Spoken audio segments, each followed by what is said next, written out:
राजेश, मैं दोबारा से करता हूँ। नमस्कार, मैं रुमान हाशमी, आप देख रहे हैं लाइव तक।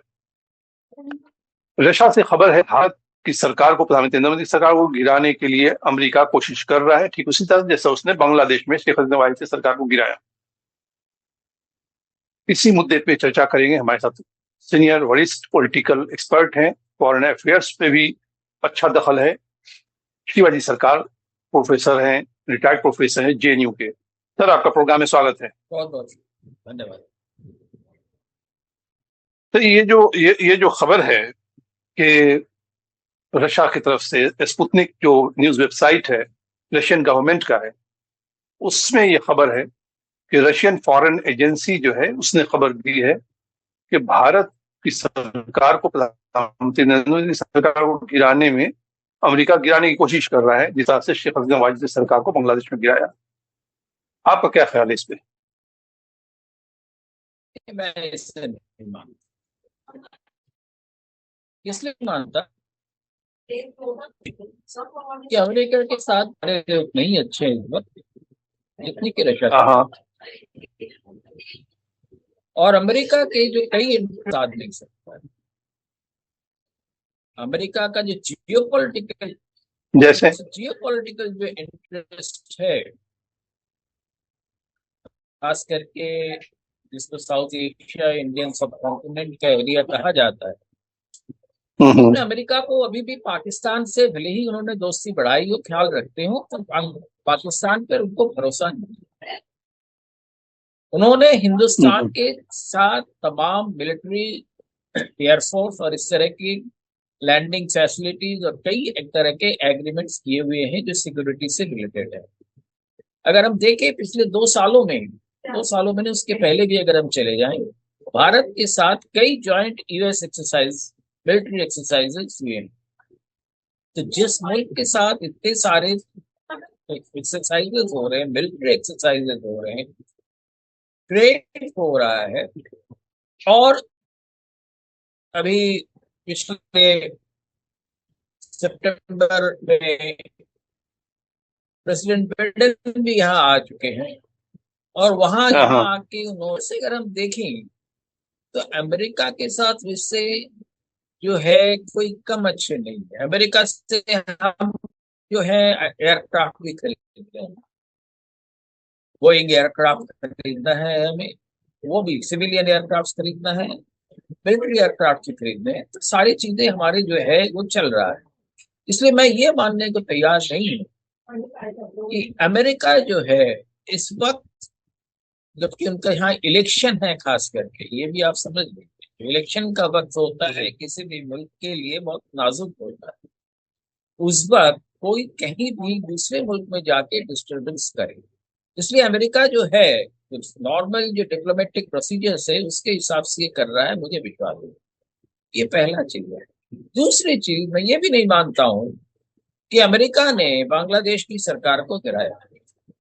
अमेरिका ने नहीं गिराया, बांग्लादेश की सरकार को अगर गिराया है तो शेख हसीना की जो पॉलिसीज थी, अब वो किसके इशारे पे उन्होंने ली नहीं ली, ये तो एक इन्वेस्टिगेशन का विषय है। पर अगर आप उसको देखें कायदे से, तो उसमें किसी विदेशी ताकत को वहां पर जाकर किसी तरह की आग लगाने की जरूरत नहीं। उसमें हिंदुस्तान के साथ शेख हसीना के जिस तरह के रिश्ते रहे हैं, और हिंदुस्तान के अगर इंटेलिजेंस एजेंसीज को इस बारे में खबर नहीं रही, क्योंकि रिश्ते जो है खास करके बांग्लादेश के अंदर जो है वो पिछले अक्टूबर से ही बिगड़ रहे थे ऑपोजिशन के साथ। शेख हसीना से ऑपोजिशन ने कहा था कि अगर आपको चुनाव करना है तो आप, जैसे कि बांग्लादेश में एक ट्रेड एग्रीमेंट हो चुका है पॉलिटिकल पार्टीज के बीच में, जिसके तहत 4 चुनाव हो चुके हैं 2009 तक, जिसमें 2 अवामी लीग ने जीते थे, 2 बीएनपी बांग्लादेश नेशनल पार्टी ने जीते थे। उस पैटर्न को बीएनपी और बाकी सारे ऑपोजिशन जो है उसको करने को कहा। शेख हसीना नहीं मानी, उन्होंने कई जो हालात बिगड़े उसमें डेफिनेटली ऑपोजिशन ने उसमें पहल की, उन्होंने इलेक्शन बॉयकॉट किए। और शेख हसीना के लिए तो वहां के लोगों ने कहा कि वो डमी इलेक्शन करवाया उन्होंने, और आवामी लीग के ही कैंडिडेट्स को खड़ा किया और उनके सामने फर्जी आवामी लीग के कैंडिडेट्स को उनके सामने खड़ा करके चुनाव करा लिए। 28% की वोटिंग ही 40%। सर जी जी, एक मिनट, ठीक है। आपका आपका ख्याल है कि अमेरिका ने बांग्लादेश में सरकार नहीं गिराई है, उस पर भी बात करेंगे। लेकिन ये जो बीजेपी सरकार है और आरएसएस, दोनों का ये राय है, जो जो परसेप्शन बना है, जो निकल के खबरें आई हैं, वो ये है कि संघ का ये राय है, ओपिनियन है, कि बीजेपी की जो सीटें घटी हैं इतनी ज्यादा हालिया चुनाव में, इसमें अमेरिका का हाथ है। अमेरिका चाह रहा था कि बीजेपी ये चुनाव हार जाए। और दूसरी बात, हो सकता अमेरिका, और एक बात और भी है, अगर अमेरिका इतना करीबी भारत को समझता है, तो हाल में जो अभी एक रिपोर्ट जारी हुआ है अमेरिका में, उसमें वो मिलिट्री सैनिक तौर पे सबसे ज्यादा खतरा जो है, वो सैन्य खतरा अमेरिका समझता है अपने देश के लिए चाइना को, उसके बाद भारत को। तो अगर इतना क्लोज एलाइज व्हाइट हाउस समझता है भारत को फ्रेंड, तो फिर इस रिपोर्ट में जो जारी हुआ है कि सैन्य खतरा है। चाइना के बाद भारत से है अमेरिका को, ऐसा फिर क्यों है? ये रिपोर्ट किसने जारी किया? अमेरिका का एक डिफेंस रिसर्च ये है, एनालिसिस करता है वो, उसकी रिपोर्ट है। नहीं, जरूरी नहीं है कि ये रिपोर्ट भी सही हो। अमेरिका के भारत से जिस तरह के सारे मिलिट्री एग्रीमेंट्स है, और अगर श्रीलंका और आप देखिए ना, एक बात और, नहीं सर, एक बात देखिए, आप देखिए ना, लागू country of particular concern declare करता रहा है डेमोक्रेसी वगैरह को लेकर, ह्यूमन राइट्स को लेकर के, ये कई सारी बातें हैं। ऑफिशियली नहीं, डिफरेंट ऑर्गेनाइजेशंस ने किया है। अमेरिकन गवर्नमेंट ने ऐसा नहीं कहा है, पर डिफरेंट ऑर्गेनाइजेशंस वहाँ है जो डिफरेंट काइंड की रेटिंग करते हैं। उन्होंने ये जरूर कहा है कि इंडिया जो है पर्टिकुलर एस्पेक्ट पे, ह्यूमन राइट्स वगैरह पे जो है कंसर्न है। ठीक है, वो एक अलग चीज है, पर वो किस उस पर है? वो अगर आप देखें उसको, अगर आप देखें उसके साथ जो है हिंदुस्तान में जो ऑपोजिशन की एक्टिविटीज बढ़ी है, और जो चुनाव में भी हमें देखने को मिला है, तो उसको देखते हुए उन्होंने ये जो है अपना एडजस्टमेंट किया है डिफरेंट अमेरिकन ऑर्गेनाइजेशंस। उसमें कोई गलत बात नहीं है। वो अगर किसी पॉलिटिकल सिचुएशन को एसेस करता है कोई भी एजेंसी, और डिफरेंट एजेंसीज के डिफरेंट तरह की उनके पैकिंग भी रहती है, डिफरेंट तरह के सपोर्ट्स रहते हैं, कौन किससे जुड़ा है किसी को नहीं मालूम होता है, पर उन्होंने किया है, ठीक है। ये कहना कि उसको ही मानते हुए कि हिंदुस्तान के बारे में उनकी जो राय है, कई मामले में जो इंडिपेंडेंट एजेंसीज होती हैं, बहुत सी चीजें जो सिविल सोसाइटी में होती है उसका ख्याल रखते हुए वो अपने अपनी बातें करते हैं। जैसे एमनेस्टी इंटरनेशनल भी पहले कई तरह के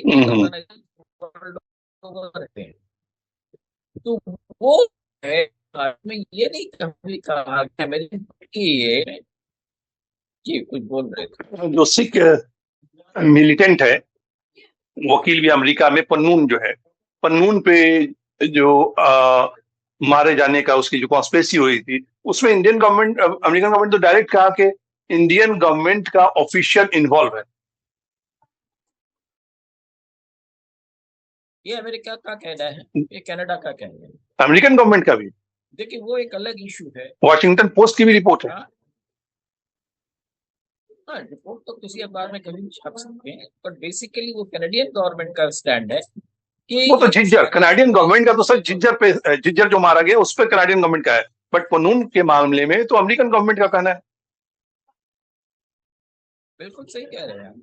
उनका कहना है कि इस तरह के है, उनके रिपोर्ट्स इस तरह से मिले हैं, और उस बारे में जो है डिप्लोमेटिक बातचीत चल रही है, वो चीजें अपनी जगह पर है। तो उनका कहना है कि किसी भी सिटीजन का उनके यहाँ अगर इस तरह से किसी की डेथ होती है, तो ये कंसर्न जो है अमेरिकन गवर्नमेंट की है। तो उस हिसाब से वो कह रही है। तो वो मैं समझता हूँ कि इन चीजों से थोड़ी अलग हटके चीजें। हिंदुस्तान की सरकार को गिराने की जो बात हो, और अमेरिका उसको गिराएंगे किस लिए? सिर्फ इसलिए कि कानून का केस आया है? ऐसा कहीं वर्ल्ड ओवर नहीं है। तो इसलिए आरएसएस और बीजेपी जो कह रही है कि अमेरिका सरकार को गिराना चाहती है, देखिए ये एक जी। पॉलिटिकल इश्यू है उनका, है हिंदुस्तान का पॉलिटिकल इशू। हिंदुस्तान के पॉलिटिकल इशू में अपने को कमजोर महसूस कर रहे हैं, और पॉलिटिकली उनको लगता है कि इसको अगर ओन अप कर लेंगे, कोई भी पॉलिटिकल पार्टी हो, अगर यही बीजेपी की जगह कोई दूसरी पॉलिटिकल पार्टी होती हो सकता है वो भी यही करे। तो ये एक पॉलिटिकल इश्यूज है, पॉलिटिकल एक बहाना है जिसके तहत वो अपने आप को जो है भारत के लोगों से अपनी जो छवि है उसको बनाए रखना चाहते हैं। और दूसरी चीज, इस तरह से करके जो है हो सकता है वो लोगों की सिंपैथी लेना चाहते हैं कि अब तक जो है मुल्क के ऊपर एक खतरा है, और इसलिए जो है क्योंकि हम राष्ट्रवादी हैं और इसलिए हमारे साथ इनको होना चाहिए। तो इस एस्पेक्ट के हिसाब से जो है वो इस चीज को उनको सूट कर रहा होगा, या उनके जो पॉलिटिकल स्ट्रेटेजी है उसके तहत उनको ये अच्छा लग रहा होगा। पर मैं नहीं समझता हूं कि वो भी इस चीज को मानते हैं कि अमेरिकन इन्वॉल्वमेंट भारत में, मतलब उनका कहना क्या है कि अब सारे ऑपोजिशन के साथ जो कुछ भी ऑपोजिशन कर रही है वो अमेरिका के शह पे हो रही है। अब फिर तो ये है कि अगर बीजेपी ऑपोजिशन में रहेगी जाहिर से। तो बीजेपी के ऊपर भी जाहिर है कि वो यही एलिगेशन लग सकता है। तो मैं पॉलिटिकली सहमत नहीं हूँ कि इस तरह की चीजें अमेरिका इस वक्त करेगा। सारी जियो पॉलिटिकल सिचुएशंस के हिसाब से उनके जो भी चीजें हैं, देखिए अगर चीन से उनको लड़ना है, ये पता है कि चीन से अगर अमेरिका को लड़ना है, साउथ चाइना सी में भी वो चाहते हैं कि इंडियन इन्वॉल्वमेंट वहां भी हो। इंडियन शिप्स वहां गई भी हैं, ऐसा नहीं है कि नहीं गई है। अगर हिमालयन ट्रैक पे है तो वहां तो हिंदुस्तान ही है। तो इसलिए जब इतनी सारी डिपेंडेंसीज ऑलरेडी है रहे हैं, इन सारी चीजों को देखते हुए मैं नहीं समझता हूँ कि अमेरिका इस वक्त भारत में कोई भी सर। और दूसरी तीसरी चीज मैं कहना चाहता हूँ वो ये है कि अगर अब वाकई अमेरिका करना चाहता है तो फिर वो कर ही देगा। उसके लिए तो इतनी कहानियां बनाने की कोई जरूरत नहीं। अमेरिका आज भी वर्ल्ड के एक सबसे बड़ा पावर है। उसको अगर इस तरह से करना है तो वो तो कोई भी हथकंडा अपना के कर सकता है। इतने सारे घुमावदार रास्ते से फिर थोड़ा ही जाएगा। तो इसलिए मुझे इस बात पर, देखिए वो ठीक है कि किसी भी मुल्क में दूसरे मुल्कों से कई तरह के कई बार खतरे रहते हैं, वो एक अलग चीज है। पर इस वक्त ये मानने को मैं तैयार नहीं हूँ कि सरकार को पश्चिमी ताकत जो है वो गिराना चाहे। खास करके जब डोनाल्ड ट्रंप थे तब भी प्राइम मिनिस्टर मोदी उनसे डायरेक्ट बात करते, और प्राइम मिनिस्टर प्रेसिडेंट बिडेन के साथ भी जो है प्राइम मिनिस्टर मोदी जी उनके साथ सीधी बात करते हैं। एस जयशंकर जो है इस बीच कई बार होके आए हैं, वहाँ के जो सेक्रेटरी ऑफ स्टेट है उनसे कई तरह की बातें हुई है। तो हम लगातार देख रहे हैं कि जब एक तरफ डिप्लोमेटिक बातें इतनी हो रही, तो ये मानने में थोड़ी सी जो नॉर्मल डिप्लोमेटिक एटमॉस्फेयर को देखते हुए, मिलिट्री स्ट्रेटेजीज को देखते हुए मुझे ये बहुत देखिए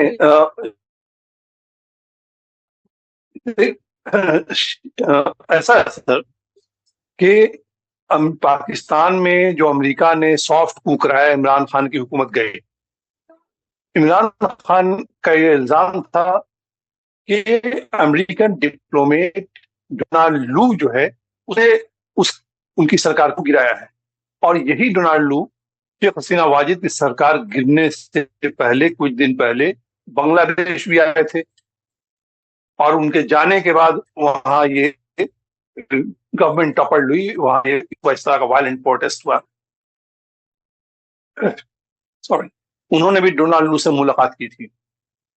एक बात। दूसरी, अपोजिशन भारत में जो आपने कहा अपोजिशन पार्टियां की बात, तो अपोजिशन पार्टी से खास करके आप देखे भी हाल में चंद्रबाबू नायडू से और ओवैसी जो है एआईएम के चीफ हैं, अमेरिकन काउंसिल जो है, काउंसलेट जो है, वो जो डिप्लोमेट है वो लगातार मुलाकातें कर रहे हैं। उनकी मुलाकात बढ़ गई है हाल के दिनों में भारत के पार्टी से। तो इस वैसी अमेरिकन एम्बेसी जो इतना एक्टिव है भारतीय अपोजिशन पार्टी के लीडरों से जो मिल रही है इन दोनों को लेकर के।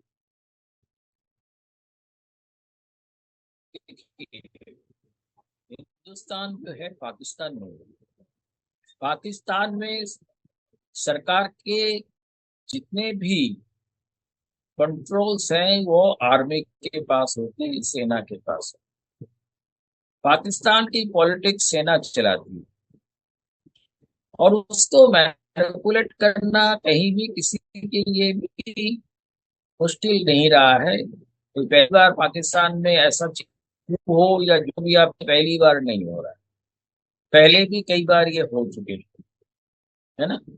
तो हर बार कहीं ना कहीं जनरल मुशर्रफ सारी चीजों के प्रेसिडेंट थे।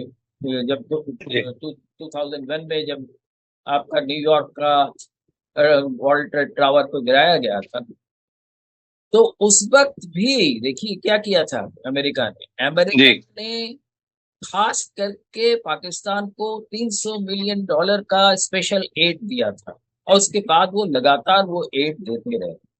तो पाकिस्तान की हालत दूसरी।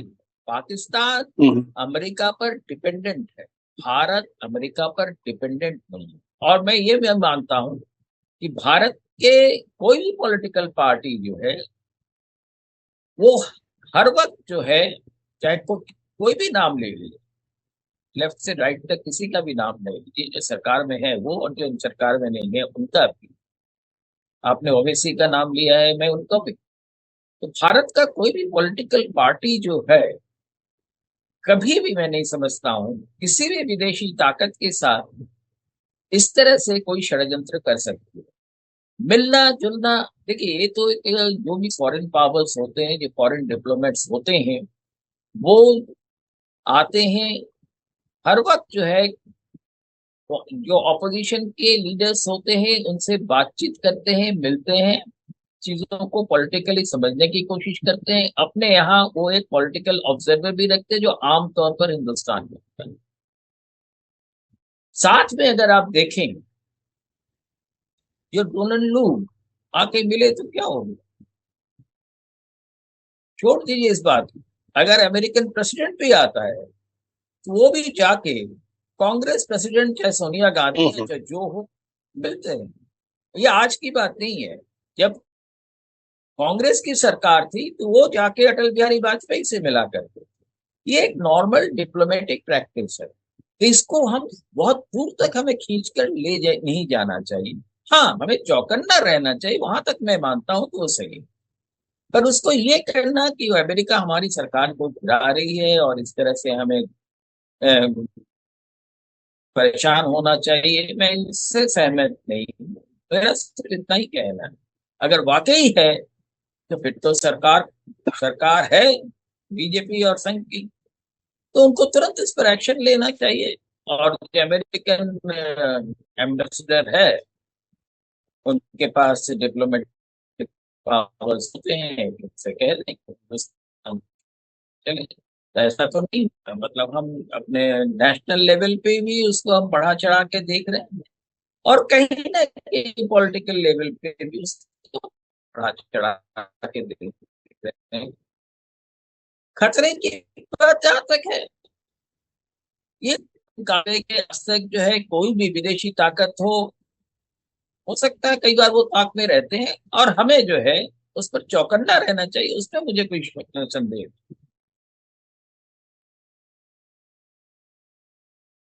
अगर ऐसी बात है तो फिर रशिया ने ये इल्जाम क्यों लगाया है? देखिए, रशिया जो है, रशिया अमेरिका से परेशान है। नाटो से परेशान है। रशिया को पूरा यूरोप में अकेला कर दिया गया है। भारत जो है एक ऐसा मुल्क है जिसने रशिया के साथ भी अच्छे रिश्ते रखे, रशिया से भी तेल खरीदते हैं रशिया के साथ। रशिया ये नहीं चाहता है कि भारत के जो है वो रशिया छोड़कर दूसरे किसी मुल्क के साथ उसी तरह की दोस्ती निभाए। और उनके लिए ये स्वाभाविक है कि भूटान के साथ दूसरे किसी ऐसे मुल्क जिनके साथ रशिया के रिश्ते अच्छे नहीं है वो अच्छे न रहे। तो मैं समझता हूँ कि ये जो रिपोर्ट है रशिया ने टेंडेंसीज तरीके से दिया है, जानबूझकर उन्होंने दिया है। ये जो है जो है इस बात पर यकीन करना थोड़ा, हिंदुस्तान एक चीज सबसे बड़ी चीज जो आप मान, हिंदुस्तान न तो पॉलिटिकली न स्ट्रैटेजिक, हिंदुस्तान के सब ताकत है कि पिछले हम कई से हम में हो चाहे मिडिल ईस्ट में हो चाहे कहीं भी हो, अभी है इंडियन भी है हमारे एरिया में लेके सोमाली हो या इंडियन ने भी, अमेरिका ने भी अपना ली कि उनके जो नाग है उसमें हमारी नेवी मदद करे। इसलिए भी अगर इन सारी ऑपरेशंस को देखें और वो एरिया, तो इसलिए ये मानना जरा सा मुश्किल है। आपका कहना है कि अमेरिका के साथ भारत का रिश्ता जो है वो सामरिक तौर पर भी और आर्थिक तौर पर भी काफी करीबी रिश्ते हैं दोनों देशों के बीच में। बावजूद इसके अमेरिकन मीडिया अगर ये कह रहा है, ये खबरें आ रही हैं कि भारत ब्राजील, फ्रांस और सऊदी अरब की तरह भारत भी अब अमेरिका से दूर जा रहा है और ये सभी देश के संबंध चाइना से करीब होते जा रहे हैं। इस पर क्या प्रतिक्रिया? देखिए, मीडिया मीडिया में क्या रिपोर्टिंग हो रही है वो गलत। मीडिया में अमेरिकन मीडिया जो है वो सरकारी मीडिया नहीं, न वहां सरकार के दबाव में इस तरह की कोई चीज नहीं। तो किसी अगर एक्सपर्ट ने ये समझा, चाहे वॉशिंगटन पोस्ट है चाहे न्यूयॉर्क टाइम्स है, किसी भी अखबार में उन्होंने समझा, ने एक एनालाइज किया, क्योंकि देखिए अमेरिका के लिए भी एक परेशानी, अमेरिका जो है जिसको कहते हैं साइकोलॉजिकली जो एक फोबिया है उन पर चाइना का है। नहीं। और चाइना के फोबिया में जो हमारा खास करके ब्रिक्स है उसमें जिस तरह से सारी चीजें हो रही हैं वो उनको पॉलिटिकली नहीं सुहाता, ये बात सही है। अगर हिंदुस्तान चाइना से ज्यादा ट्रेडिंग करता है तो अमेरिका को लगता है कि उनके साथ जो ट्रेडिंग हो रही है वो कम हो। अब वो सीधे सीधे सारी बातें तो नहीं कह सकते हैं कि आप ये तो नहीं कह सकते हिंदुस्तान को क्या चाइना से ट्रेडिंग मत कीजिए, पर वो जो है may be it is planted government news भी हो सकता है या एनालिसिस हो सकता है, पर मैं ये नहीं मानता हूं कि भारत जो है इंडिपेंडेंटली चाइना के साथ भी रिश्ता रख रहा है, ब्राजील के साथ भी रख रहा है, साउथ अफ्रीका के साथ भी रख रहा है और रशिया के साथ भी रख रहा है, पर उसकी वजह से कभी ऐसा नहीं हुआ हिंदुस्तान का। और आज ही नहीं, पहले भी हम देख चुके हैं, हमने अमेरिका के साथ भी एक अच्छे रिश्ते बना के रखे। आज ही नहीं, 71 का जो वॉर हो रहा था 1971 का, तब हमने देखा कि भारत की जो सरकार थी इस वक्त इंदिरा गांधी की, उन्होंने कितने डिप्लोमेटिकली अमेरिका और रशिया दोनों को साधे रही। और अमेरिका की जब 7th फ्लीट आई उससे पहले सारे ऑपरेशन उन्होंने खत्म कर दिए और 7th फ्लीट का आना बेकार गया। तो भारत में मैं समझता हूं कि भारत में, भारत की सरकार में, भारत की जनता में इतनी काबिलियत है, इतनी समझ है कि वो इसके साथ कैसे रिश्ते रखते हैं और कैसे रिश्ता रखना चाहिए, ये वो जानते हैं। और इस तरह की बातें करने का कोई, मैं नहीं समझता हूँ। ठीक है, अच्छी खबरें कई बार बन जाती है, पर उससे ये नहीं साबित होता है कि पाकिस्तान की तरह हमारे ऊपर कोई खतरा है। नॉर्मल उस पर डिप्लोमेटिकली चौकन्ने रहने की बात अलग।